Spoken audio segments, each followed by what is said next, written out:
first of all, I'll talk about tolerance. So tolerance is the natural adaptation to a particular exposure to a particular substance. And what normally happens is over chronic exposure or high exposure, our bodies adapt, and it takes more of that substance to bring about the same effect. So using coffee as an example, when I started drinking coffee in university, half a cup was sufficient, but as I drank coffee on a regular basis, the amount I needed to get that same kind of wakefulness increased. So that is an example of tolerance. And same thing happens with the endocannabinoid system. What we've seen, especially with medical cannabis users, as well as chronic recreational users, is that a small amount when you're starting out is sufficient, but over time you're using more and more. And for certain medical cannabis users that we've come across, they're using in the range of 7 to 10 grams a day, which is a huge amount. Of course, that happens over a period of years, but basically our bodies adapt to the point where you need more and more to get the same effect.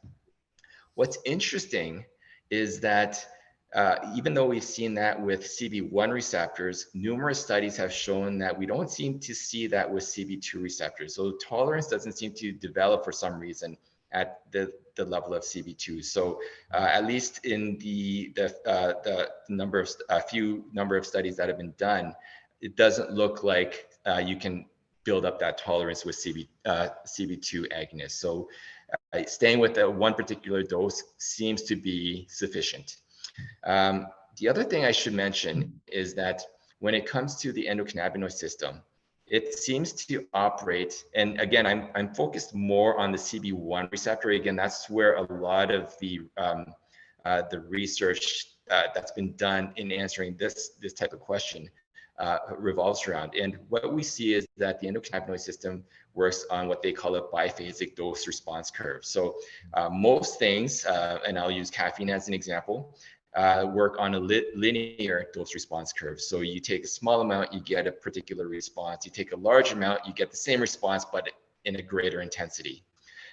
With the endocannabinoid system, we seem to have what you can think of it as a U-shaped curve. So you have a low dose brings about a certain response, but a high dose will actually bring about the opposite response. So I'll give you the example. I'll use cannabis again from a recreational point of view as an example, where, well, actually maybe not so much a recreational point of view, but a lot of people do use cannabis as to address anxiety.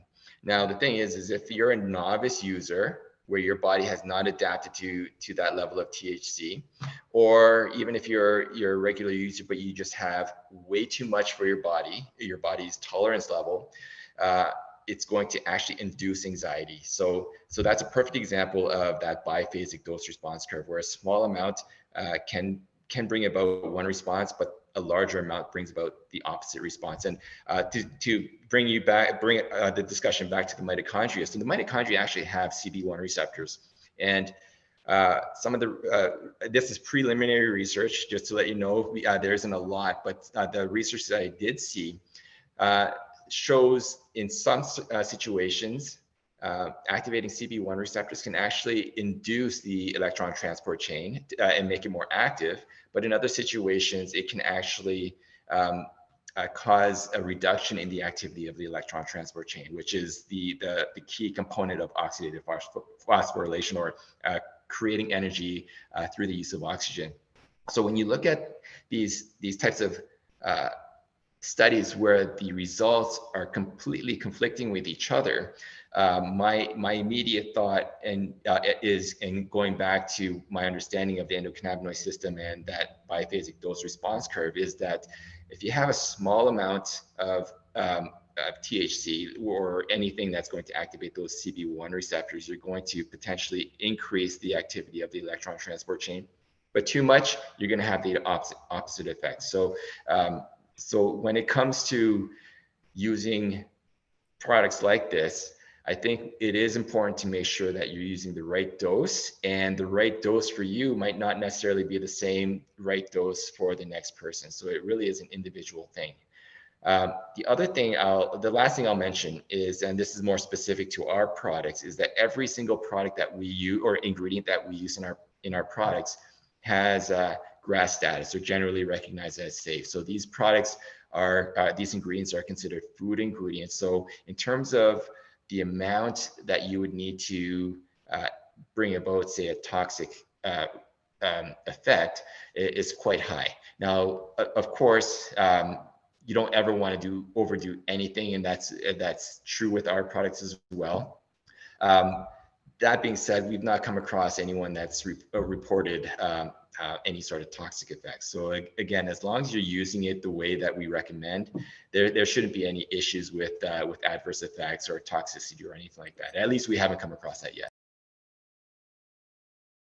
Hey, this is Ari, and if you enjoyed this little clip, I highly recommend checking out the full-length podcast by clicking the link down below this video in the description. Check it out. You're going to learn a ton more valuable information. Also, as always, I want to mention at the Energy Blueprint, we offer a ton of solutions to help you increase your energy. And as a side effect, help you prevent disease, dramatically improve your brain function, your mood, combating anxiety and depression, increasing your resilience to stress, and increasing your longevity. All nice bonuses to strategies designed to massively increase your mitochondrial function and your energy levels. And we've got a whole suite of products, online info products that guide you on strategies to optimize your lifestyle and nutrition habits. We've got an Eat for Energy course. We've got a brain course. We've got an advanced fat loss strategies course. We've got a breathing for energy course, which I highly, highly recommend. People just absolutely rave about that one in particular. And we've got a whole suite of supplements, mitochondrial formula, a brain formula, energy essentials and superfoods, which is our comprehensive multivitamin and multimineral and superfoods formula. So thank you for watching this. Again, full length link to the full length podcast is down below. And check out theenergyblueprint.com for our whole suite of products that can help you dramatically transform your energy levels.